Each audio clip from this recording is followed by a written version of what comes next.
Hello and welcome to the April 2019 edition of Current and Upcoming Grant Programs for Fruit and Vegetable Farmers. I'm Elizabeth Higgins, an Extension Specialist in Ag Business Management with the Eastern New York Commercial Hort Program. You can join my webinars live every last Monday of the month at noon. Otherwise, I post them here on YouTube, and I hope that you like this format a little bit better. I've tried to be a little more efficient with the recordings. So I've actually added one program to the new announcements. New York State's consolidated funding application just got released. Applications are accepted as of May 1st. We also have the Farmers Market Promotion Program, Local Foods Promotion Program, and I'm also going to cover several NRCS conservation programs. And then there's several that have ongoing rolling applications. Many of them I've covered in prior webinars. Some USDA NRCS conservation programs, agricultural environmental management, New York State Grown and Certified, GAP certification assistance, the USDA organic certification, and then a new one this month is Farm Credit East's Farm Start, which I'll talk about more in a few minutes. These are grants I'm not going to go over today, but you may want to be aware of them because they all have fairly lengthy application processes and are quite competitive, but on the other hand are very useful for a lot of farms. And I anticipate that there will be funding available at some point in 2019 or 2020. And that would be the value-added producer grants, USDA's Conservation Reserve Program through FSA, Rural Energy for America, the REAP program, which just closed in April, but will be opening again in October, and the New Farmers Grant Fund, which generally has an application in the fall or winter. So with that, let's move on to some of the new programs that have upcoming deadlines. So the New York State Consolidated Funding Application, this is a single application that allows you to apply for over 30 different state grants. Many of them are really only open to towns and to nonprofits, but there are a few that an eligible applicant can be a for-profit business. These tend to be quite lengthy applications, so it's not really quick, but for infrastructure projects, for some tax credits for job development and energy efficiency, these are ones that a farm might want to look at, especially for larger scale or significant infrastructure or expansion projects.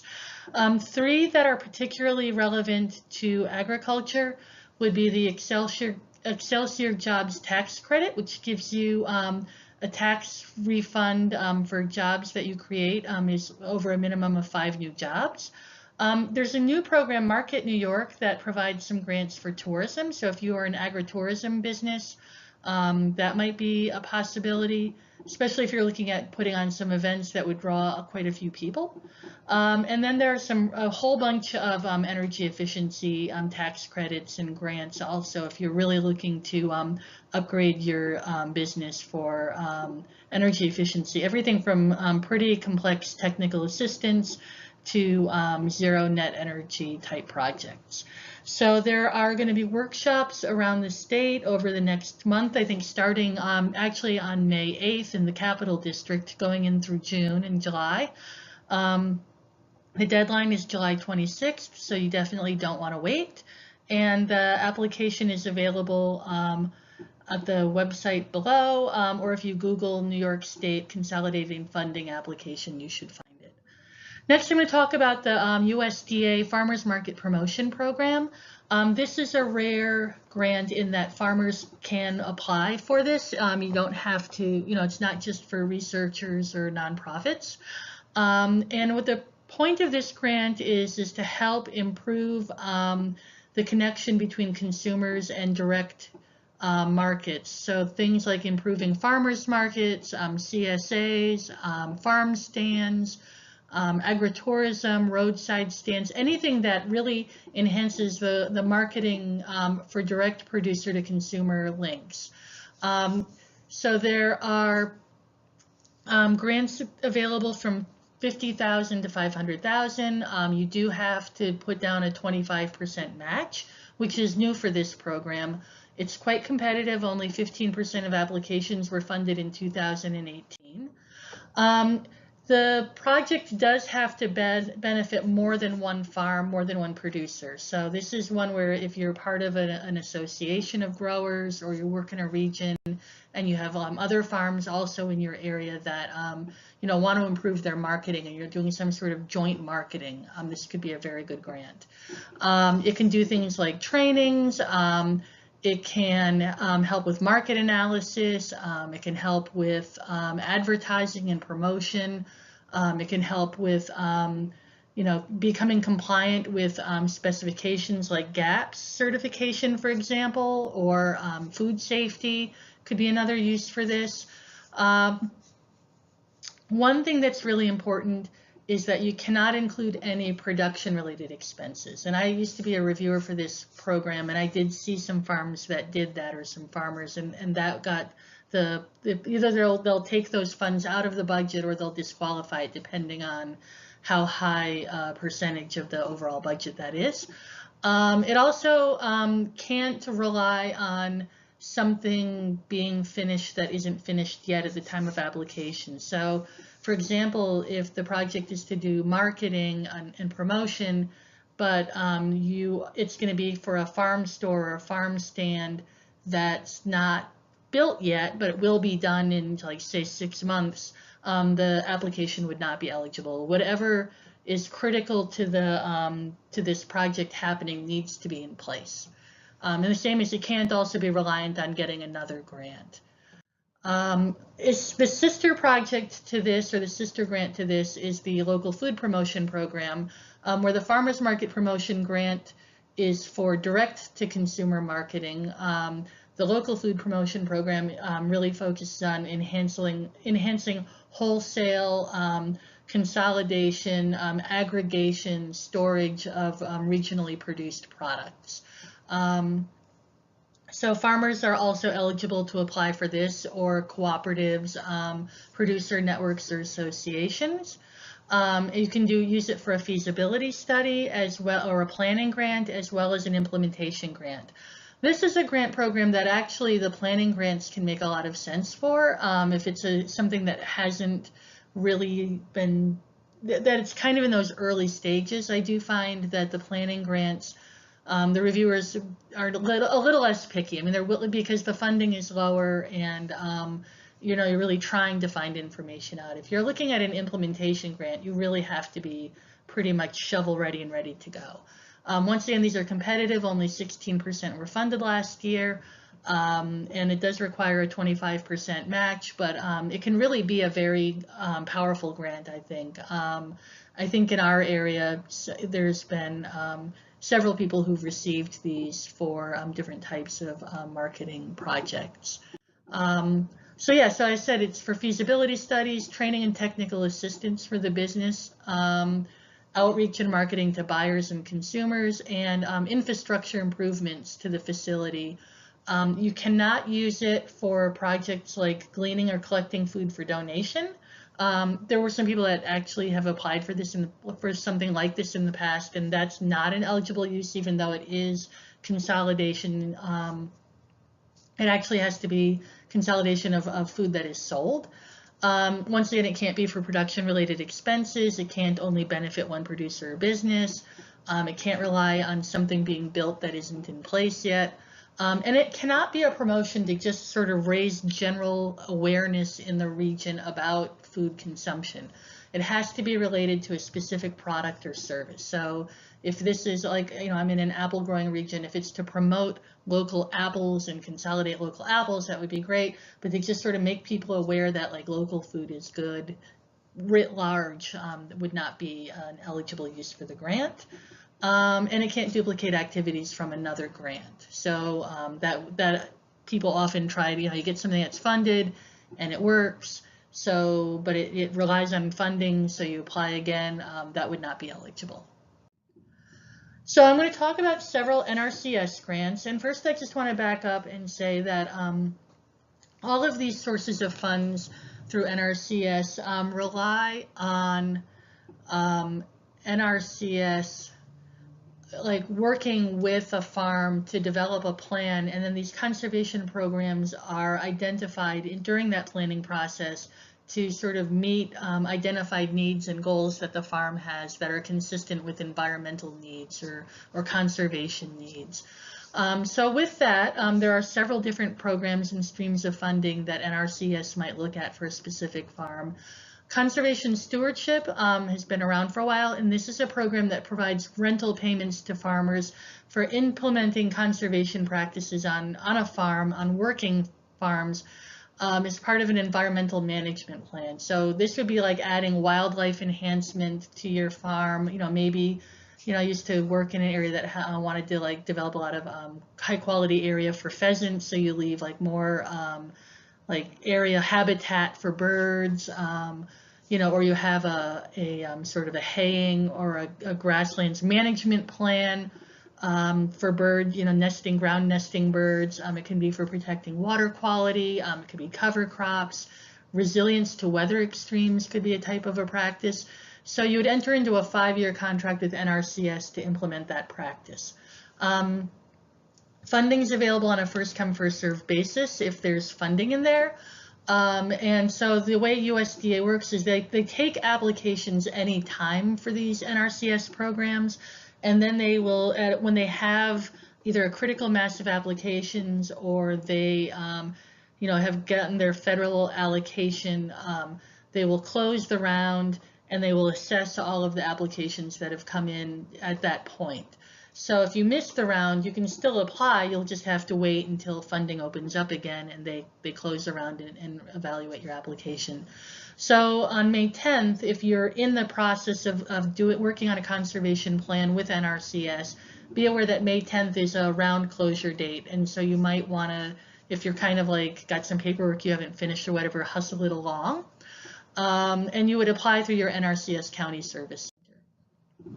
Other NRCS programs that are ongoing, EQIP, Environmental Quality Incentives Program. This also provides financial and technical assistance to producers to identify priority environmental issues. And I bring up EQIP in particular because one of the they have a set of practices that can be applied. And in our area, one practice that's very popular with growers is high tunnels. They can help sort of provide funding, some percentage of funding for a high tunnel on your farm if it can address an environmental goal as part of a plan. So you should plan to apply well in advance. The early EQIP rankings and prioritizations for 2019 are available for New York, so you can go online and see what kinds of things are high priority for our state. And I don't know when the next cutoff date for applications where they will evaluate them will be. So the sooner you get your application in and you start that process, the more likely you are to be ready by the time they are evaluating them. So anyway, that's a very useful program for a lot of people too. And then finally, the last NRCS program I want to talk about is Agricultural Management Assistance. And this is a program that New York is eligible for. So there are only specific states that are eligible for these funds. And this is technical assistance. It's really around risk management. It's for states that have low participation in federal crop insurance programs to help sort of mitigate some risk that farms might have, either through diversification, conservation practices, or transition to organic farming. You can receive up to $50,000 in a year for this. And yeah, and so this would be something that would help make you more resilient in the face of either pest or weather or market disasters. So this would be another thing that NRCS might look at for your farm. New York has programs similar to these. New York's program is called Agricultural Environmental Management, AEM. The funder is New York State Ag and Markets, and it goes through County Soil and Water Conservation District. It's a voluntary program, and it's based once again on a farm plan that's developed in conjunction with soil and water for the farm. And then as critical environmental issues or conservation issues are identified, AEM funding could be available to help mitigate those issues. And there does tend to be, for AEM, a focus on water quality, but there are other issues too.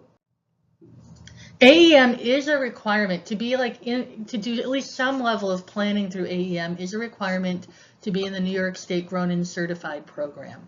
So you need to participate through Tier 2, and that's really just the inventory and beginning of assessment of prioritizing areas of concern.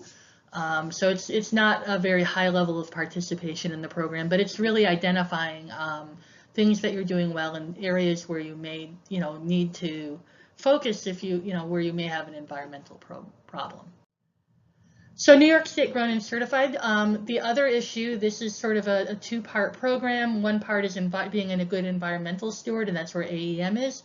The other part of it is to be using good practices, especially food safety practices.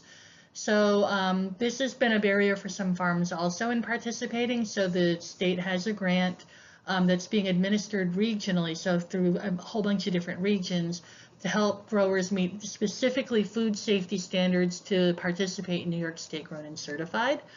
You can apply for up to $50,000. You have to provide $10,000 or 10%, I'm sorry, not $10,000, 10% of the project cost in cash, or have a loan, to cover the other part of the project.